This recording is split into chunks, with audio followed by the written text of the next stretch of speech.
The following story is at times difficult to listen to. It underscores the dangers of teen dating violence and the importance of recognizing the warning signs. One night, I guess in the middle of the night, they got in an argument. He stabbed her, took her body, stuffed her in a trash can, poured gasoline over her, set her on fire, and then he took a chainsaw, he cut her up in pieces, took her and put her in black trash bags. He drove around the south side of Indianapolis, throwing my daughter away in dumpsters like she was trash.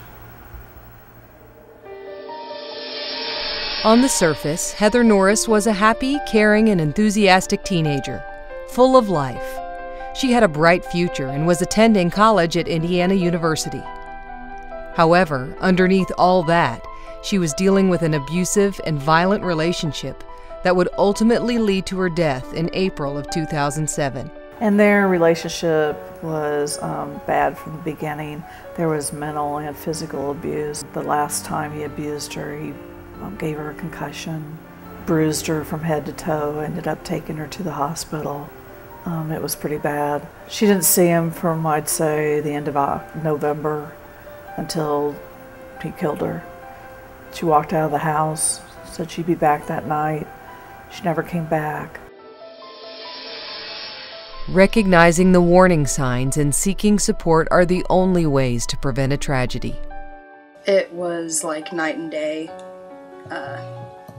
She wasn't the same person when she was with him. I'd ask her to leave his house, and I was never supportive of their relationship. I was always supportive of her, and I wanted what was best for her, and it wasn't him. So I just, I voiced my opinions, and sometimes she was okay with it, and sometimes she didn't want to hear it, and she'd, completely just disregard anything. And in the end, it was her decision. It's her life, and she chose to be with him still.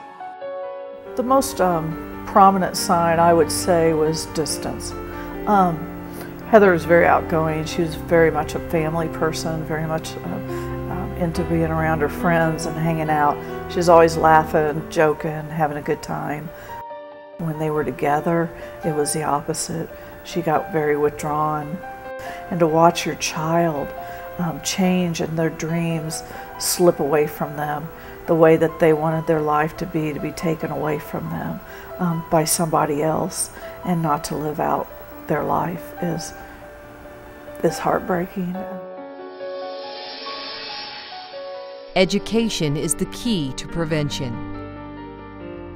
I believe that if Heather would have known more about what the signs were and what dating violence entailed and domestic violence, what it was all about, it would have, maybe she would have seen that, oh my gosh, I learned that, and I heard that in school the other day. This is exactly what's happening to me, and it possibly could have made a huge difference in her life.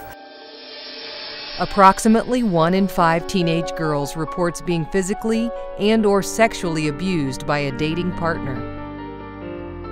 16 to 24-year-old women are the most likely to become victims of domestic violence.